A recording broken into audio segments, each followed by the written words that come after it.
The grating sound of the blade slicing through the rope became the only final note echoing in my ears as I fell. The wind whistled past my ears like the screams of countless vengeful spirits. I looked up at the man I once loved to the depths of my soul, Henry. His handsome face, shrinking in my diminishing field of view, was etched with determination and a hint of relief. Beside him was his first love, Vivian.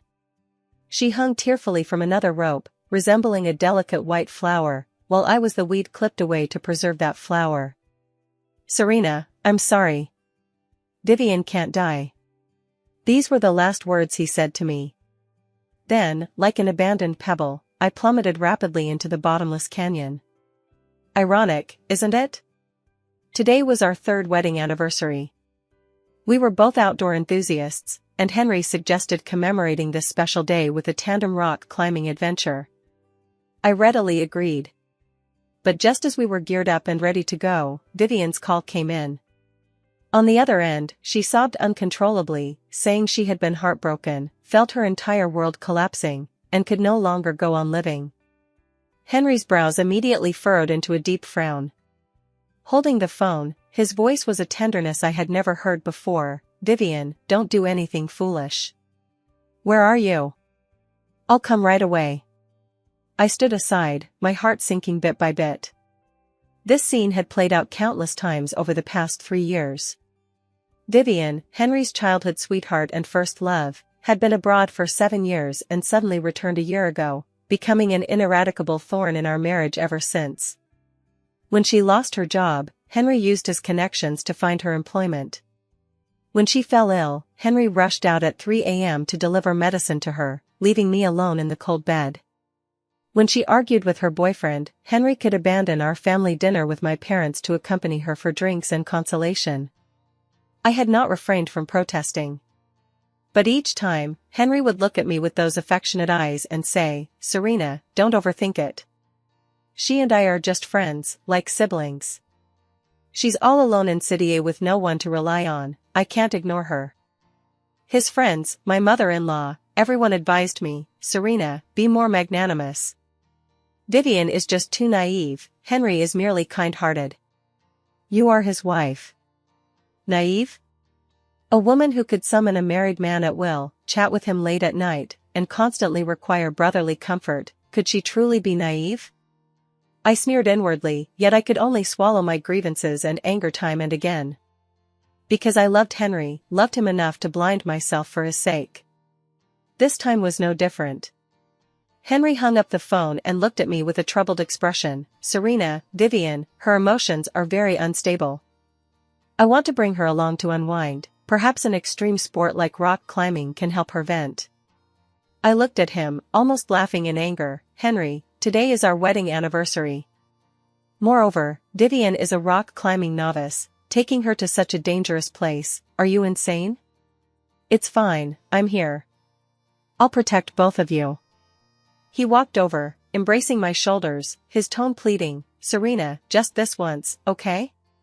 Seeing her like that, I really can't rest easy. Seeing the worry in his eyes, my heart felt as if pricked by a needle. Such an expression, he had never given it to me. In the end, I compromised. I even naively thought that perhaps, in Vivian's presence, Henry would prove with his actions whom he truly loved.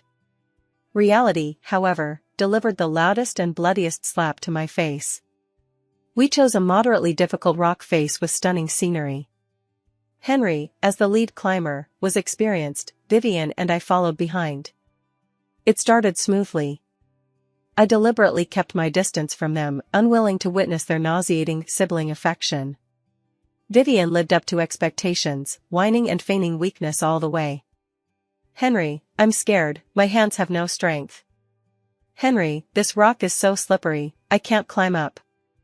Henry displayed utmost patience, guiding and encouraging her repeatedly, even expending considerable energy to climb up, find her footholds, and come back down.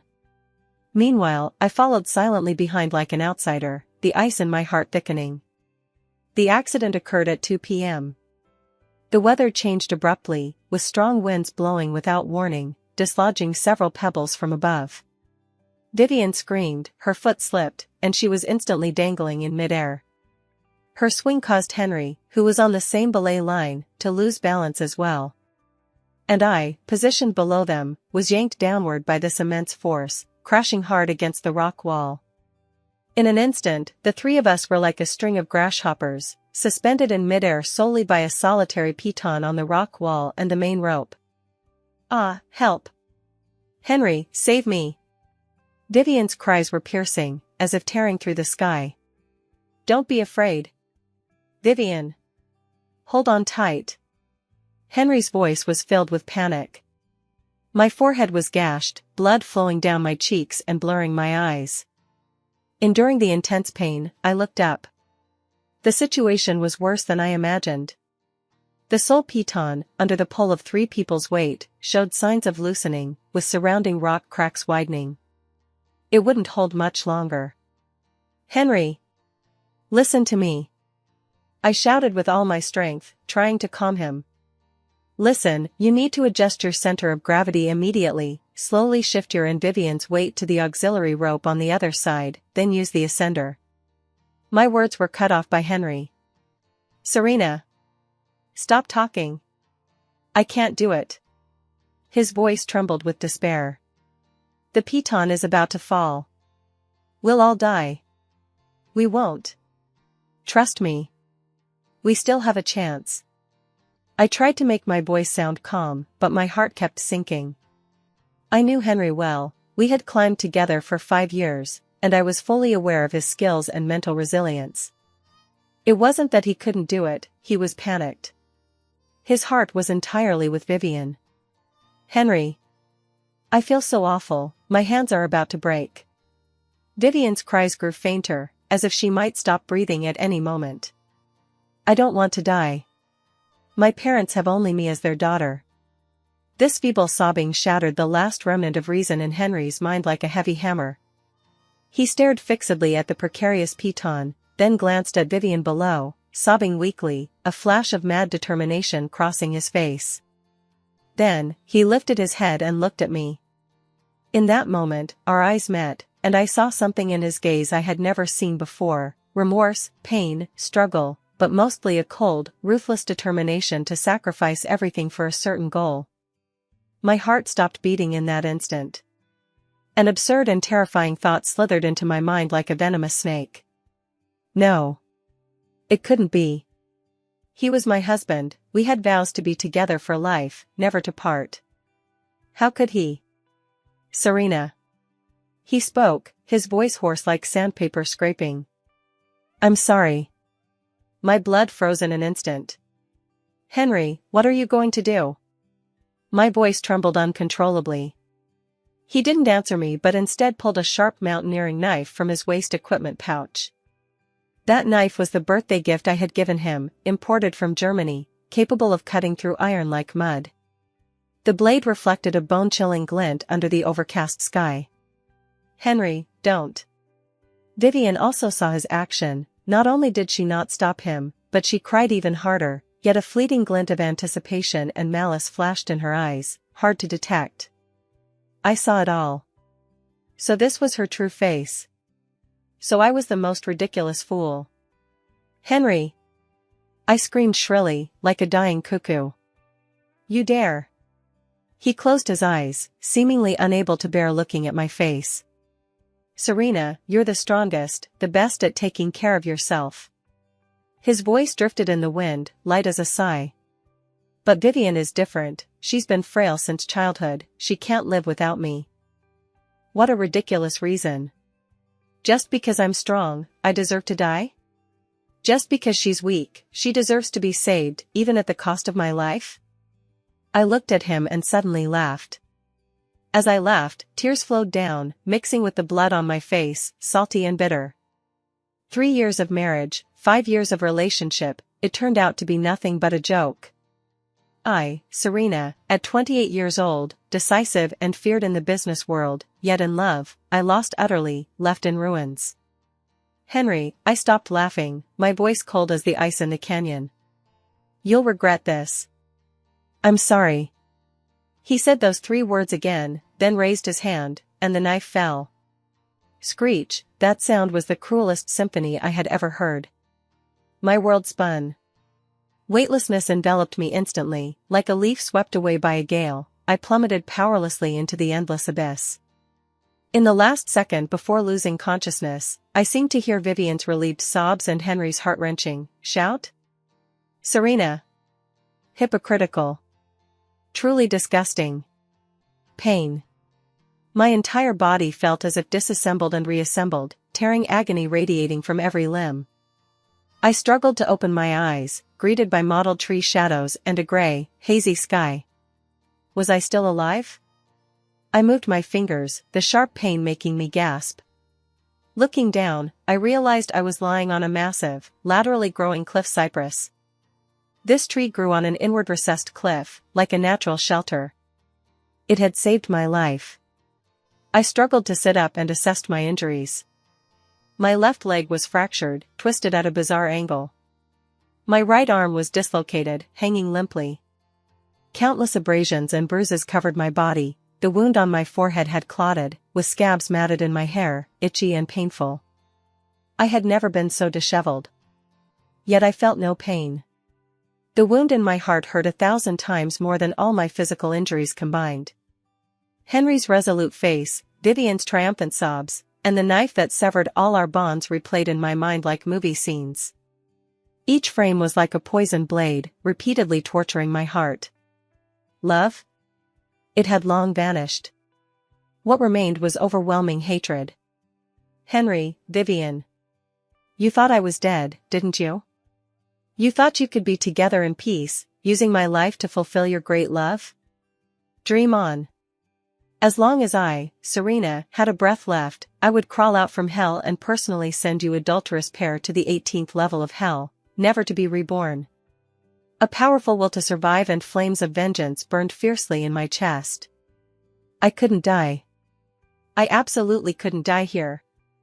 Enduring the agony, I began surveying my surroundings. This was midway up the canyon wall, neither reaching the sky nor the ground. My phone had long been lost in the fall. I had to save myself. Using my only movable left hand, I unfastened the equipment pouch from my waist. Thank heavens, it was still there. Inside were few items, a small bottle of water, half an energy bar, and a first aid kit. First, I used bandages from the first aid kit to splint my fractured left leg with a sturdy branch. Then, gritting my teeth, I rammed my body against the rock wall to forcibly relocate my dislocated right arm. With a crack, the intense pain blackened my vision, nearly causing me to faint. Cold sweat instantly soaked my back. I gasped heavily until the dizziness subsided. Then, I took out the half-energy bar and ate it in small bites. I had to conserve my strength. The sky gradually darkened. Nights in the mountains brought a sharp drop in temperature, the cold wind scraped my wounds like knives. I curled up on the trunk, cold and hungry, with wounds throbbing in waves. In the darkness, I seemed to hear beasts howling and unknown insects hissing. Fear surged like a tide. But I bit my lip hard, not allowing a single sound to escape.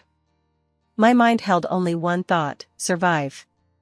I had to live and return to see the shocked and horrified faces of Henry and Vivian. I would make them pay the most painful price for their actions.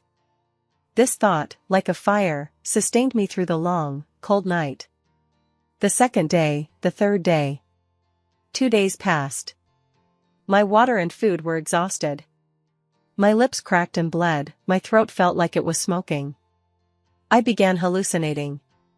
I saw my parents, anxiously calling my name. I saw the mountains of files in the company and subordinates waiting for my decisions. I also saw Henry. He was still in that gentle guise, extending his hand to me, saying, "Serena, come home." I shook my head violently and bit my tongue tip. The sharp pain instantly cleared my mind. I realized soberly that the gentle Henry was dead. He died the moment he raised the knife and cut my safety rope. The current Henry was my enemy, the perpetrator who attempted to murder me. I couldn't give up.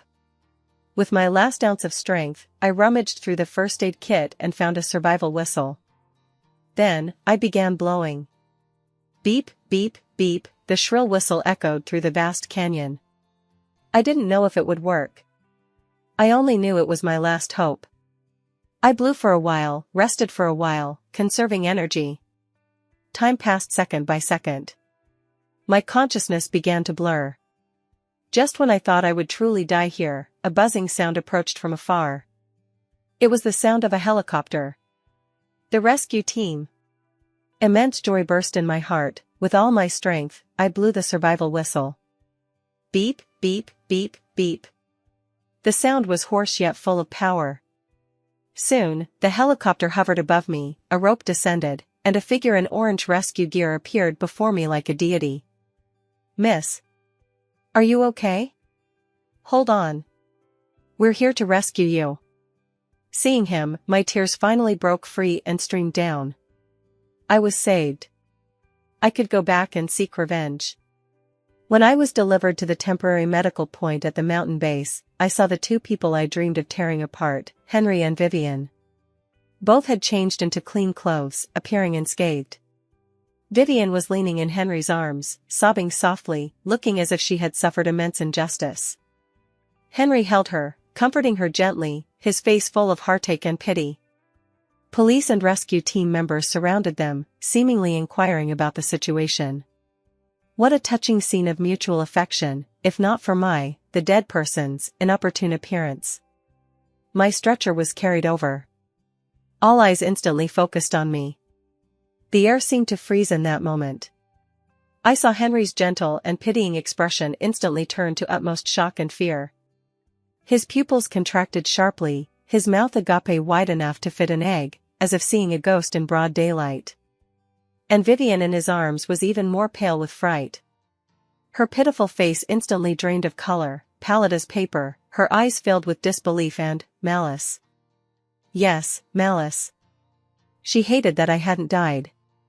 Seeing their spectacular expressions, I suddenly felt my wounds hurt less. Facing them, I slowly pulled a cold smile. Husband, seeing me alive, isn't it quite disappointing? My voice wasn't loud, yet it exploded like thunder in the silent crowd. Serena? Henry finally regained his voice, trembling as he pushed Vivian away and stumbled toward me. You're not dead? That's great. You're really not dead. He lunged to my stretcher side, trying to grasp my hand, forcing an ecstatic expression, tears even welling in his eyes.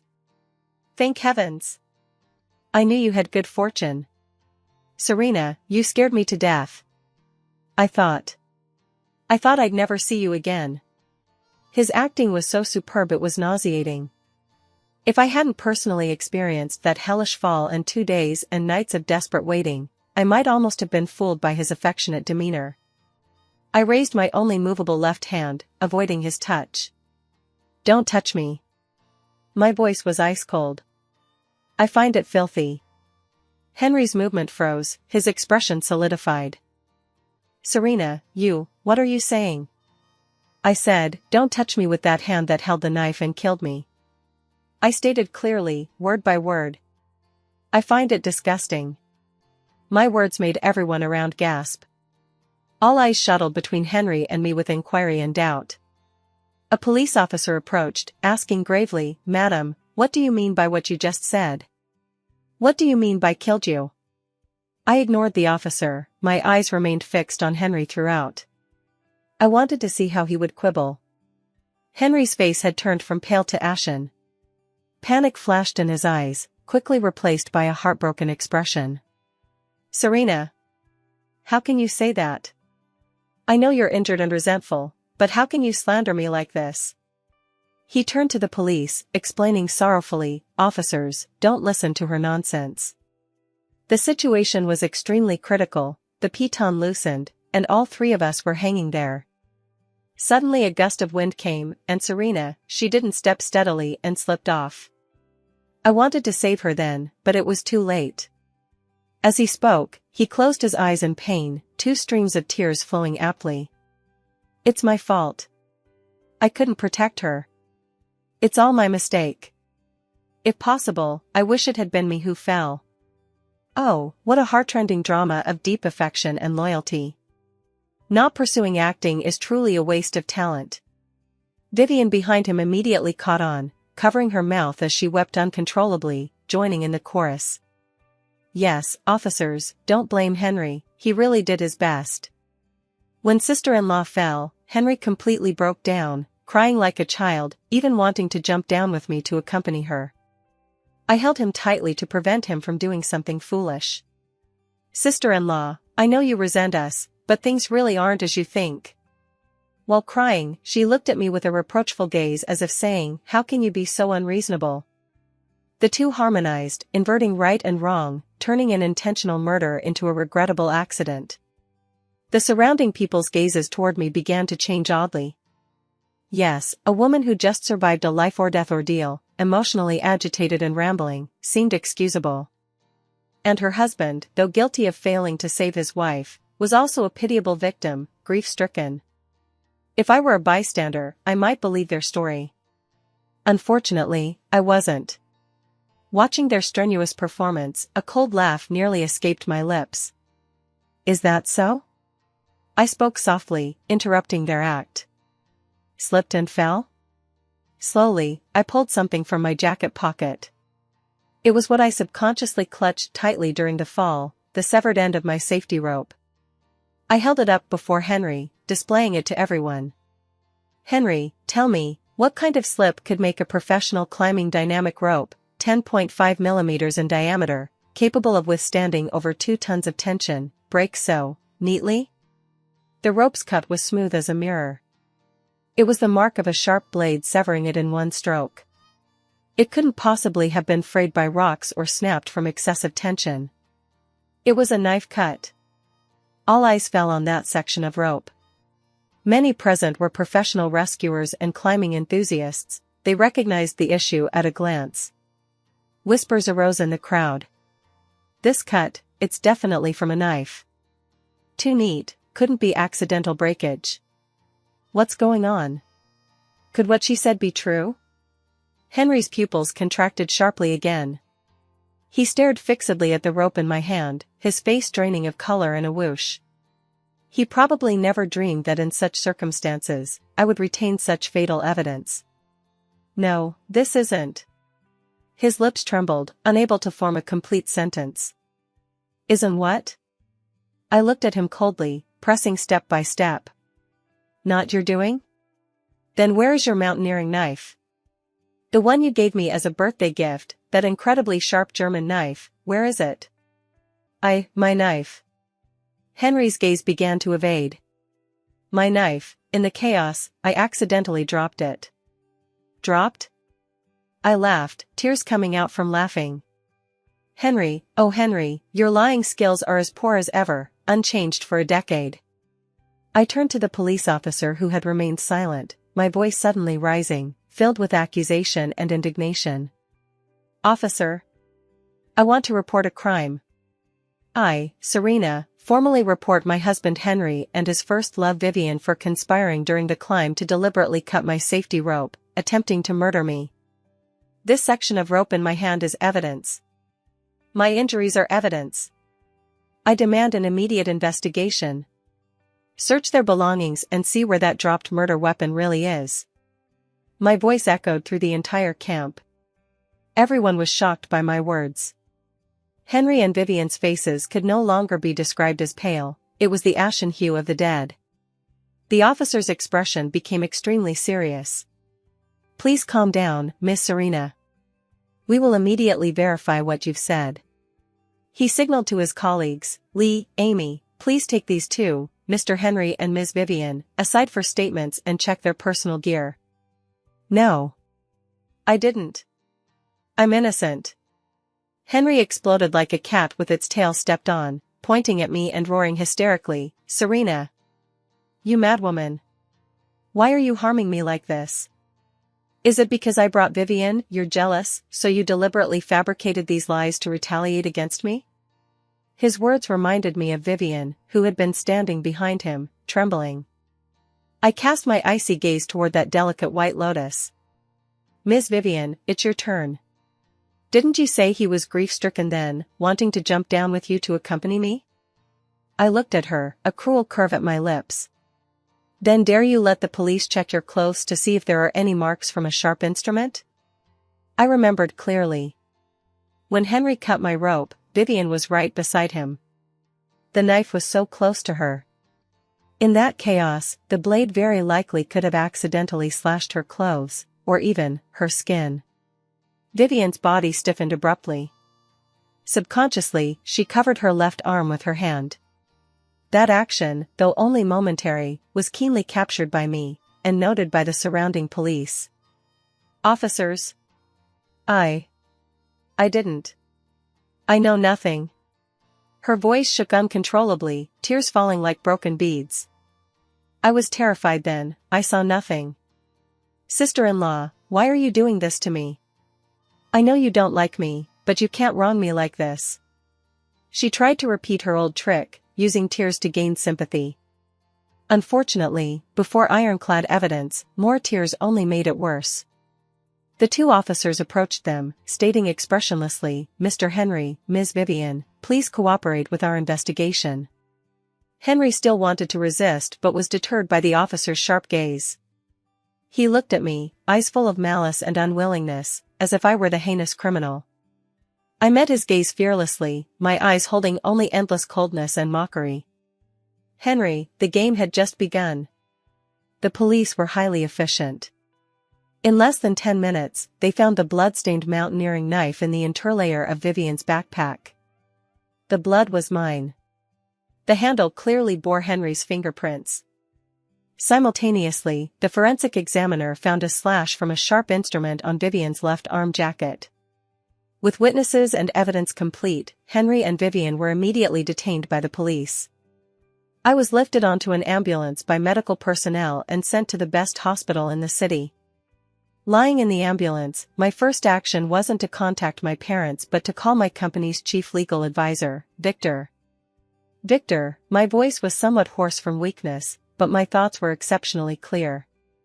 Help me with 2 things. First, draft the divorce agreement immediately. I want Henry to leave with nothing.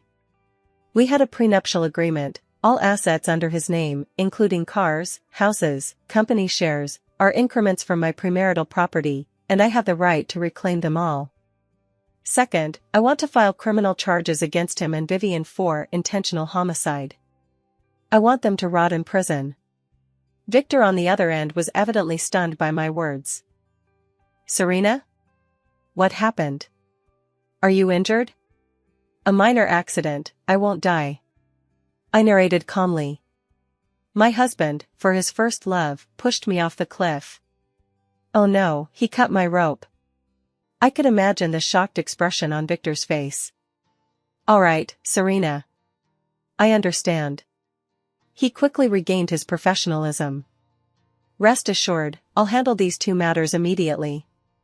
Focus on recovering, leave everything else to me. Hanging up, I let out a long sigh of relief. Outside the window, city lights lit up one by one, then were left behind. My heart was unprecedentedly calm. Without love, there were no vulnerabilities. From now on, I, Serena, would live for myself. I stayed in the hospital for a full month. During that time, my parents rushed from out of town. Seeing my injuries, they cried heartbrokenly. I told them the entire story truthfully. My dad was so furious he wanted to rush to the police station to confront Henry, but my mom held him back tightly. Dad, Mom, don't worry. I held their hands, my gaze firm. Your daughter isn't so easily defeated. I'll settle this account with them, item by item. Henry's mother, my mother-in-law, came to the hospital causing trouble several times. Her first visit was on my 3rd day in the hospital. She burst into the ward, not concerned about my injuries, but launching into a tirade of accusations. Serena! You venomous woman! What nonsense did you tell the police? Why are you harming our Henry?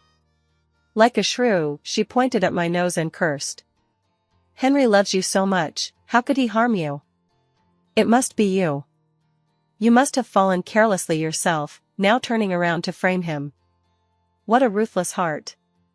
What sin did our family commit to marry a jinx like you? Looking at her face twisted in anger, I lacked even the energy to argue. I simply pressed the bedside call button calmly. Soon, nurses and security arrived. Escort her out. I pointed at my mother-in-law to the security. From now on, this person and all from the Chen family are not allowed to step into my ward. You dare? My mother-in-law trembled with rage. Serena. I'm your mother-in-law. Do you have no respect for elders?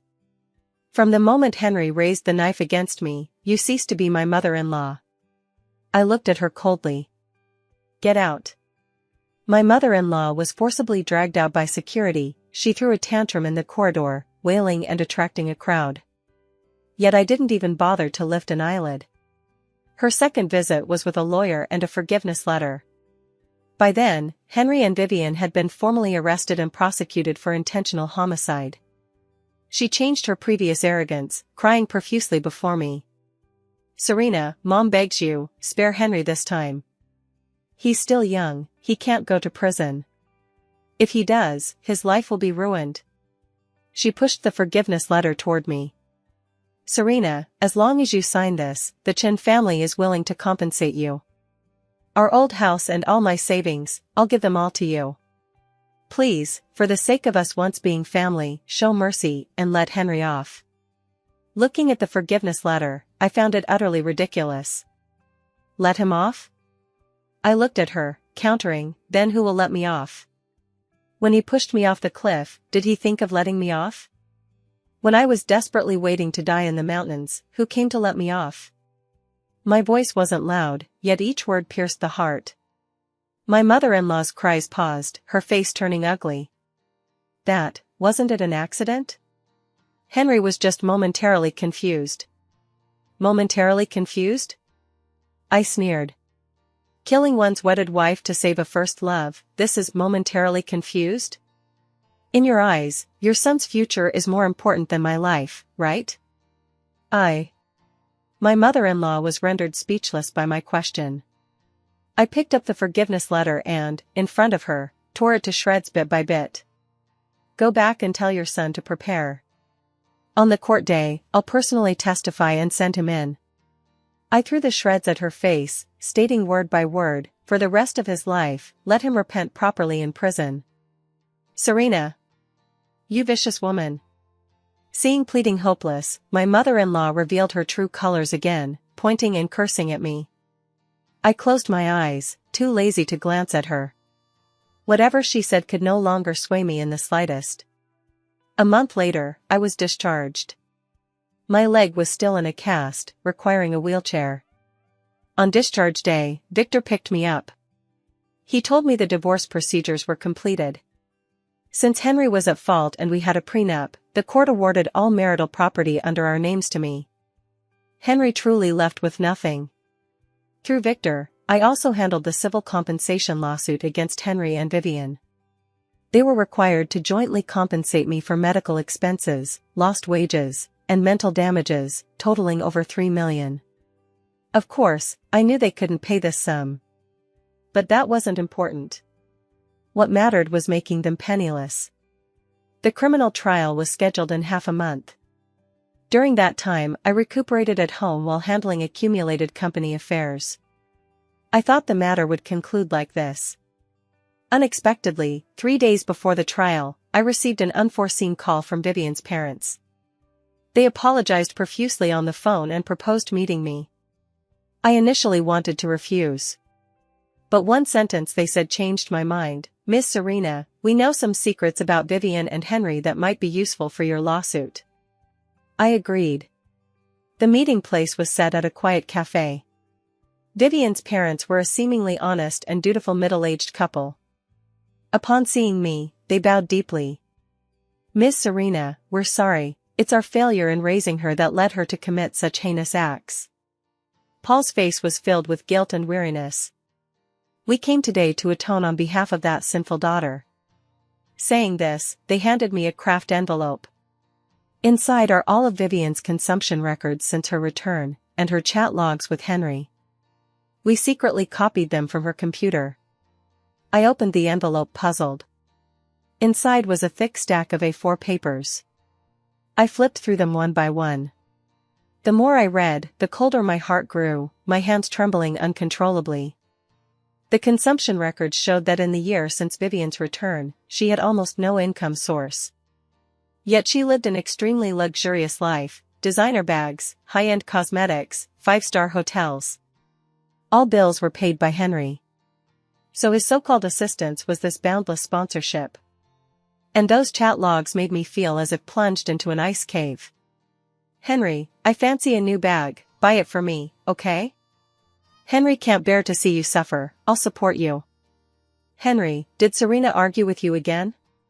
It's all my fault, maybe I should leave. I don't want to ruin your relationship. Don't talk nonsense, it's not your fault. She's too petty. Vivian, rest assured, in my heart, no one is more important than you. Henry, does this count as betraying Serena? No. The one I love is you, from beginning to end, only you. Marrying her was just a business marriage, for my family's business. Business marriage? Looking at those words, I trembled with rage, nearly crumpling the paper. Henry and I were college classmates. We loved for 2 years, he cared for me tenderly.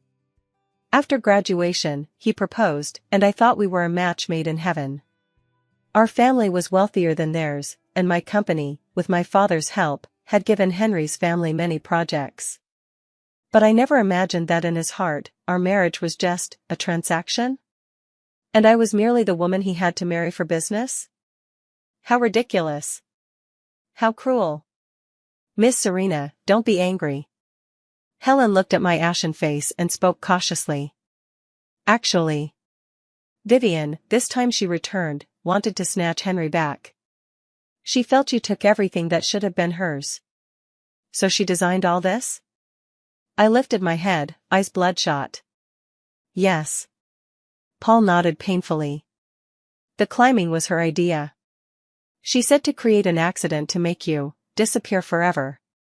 She said, as long as you died, Henry would be hers completely. And Henry, I asked through gritted teeth, he agreed? He initially disagreed. Helen sighed. But Vivian, she told Henry she was pregnant, and the child was his. Boom, something exploded in my head. Pregnant? Vivian was pregnant with Henry's child? Of course, it was fake. Paul explained immediately. She lied to Henry. She calculated that Henry felt guilty toward her and wanted a child, so she used this lie to force him. So that's it. This was the final straw that broke Henry. A woman he had loved deeply for years, now pregnant with his child. And I, the business marriage wife, naturally became the expendable obstacle to sacrifice. I understood. I understood everything. I put away the documents and nodded to Vivian's parents. Thank you. These are very important to me.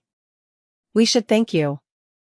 Thank you for not giving up on life and exposing their crimes. Paul stood and bowed again.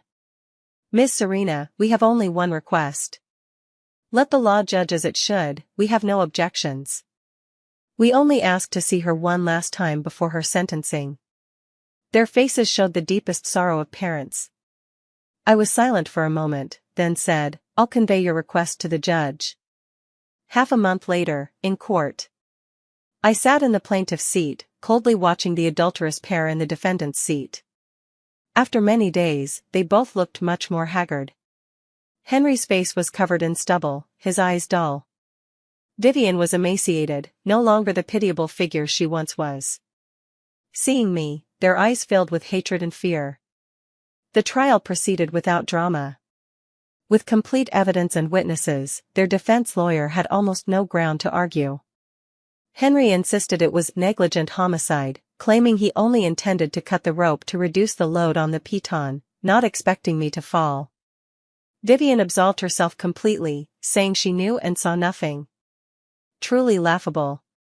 When it was our lawyer's turn, Victor presented the evidence I obtained from Vivian's parents one by one to the judge and jury. Henry and Vivian had long maintained an illicit relationship. They conspired to create the climbing accident. Vivian even used a fake pregnancy lie to coerce and catalyze Henry's murderous intent. Each piece of evidence hammered their lies to pieces. Upon seeing the chat logs, Henry completely broke down. He stared fixedly at Vivian, eyes bloodshot with disbelief. "You lied to me? You weren't pregnant at all? You've been deceiving me all along?" Vivian trembled under his gaze, unable to speak. "I did it for you, for you." Henry suddenly went mad, trying to rush over and strangle Vivian. "You bitch. You ruined me. I'll kill you." Bailiffs swarmed, pinning him down firmly. The courtroom descended into chaos. I watched this farce coldly, without a ripple in my heart. Dogs biting dogs, a mouthful of fur. They deserved it. Finally, it was my turn as the victim to make the closing statement. I wheeled myself slowly to the court center. I looked at Henry, held up by bailiffs, still struggling madly, and at Vivian, slumped on the floor, ashen-faced. I spoke, my voice not loud but clearly resounding through the courtroom. "I have nothing much to say. I just want to tell them, and myself. When a person can raise a butcher's knife against their former love, they no longer deserve to be called human. I stand here today not because I'm lucky, but because heaven has eyes. It spared my life so I could witness you two beasts receive your due retribution. I request the court to judge strictly according to law, without leniency." After speaking, I turned my wheelchair and left the courtroom without looking back. The uproar and curses behind me were irrelevant. The final verdict came. Henry, for intentional homicide, with conclusive evidence and cruel methods, was sentenced to life imprisonment. Vivian, as the mastermind and instigator, was also sentenced to life. They would spend their long, regretful remaining lives in prison. And I, upon receiving the verdict, calmly threw it along with my wedding photo with Henry into the fireplace. Flames rose, burning those unbearable pasts to ashes. My leg fully recovered after a year.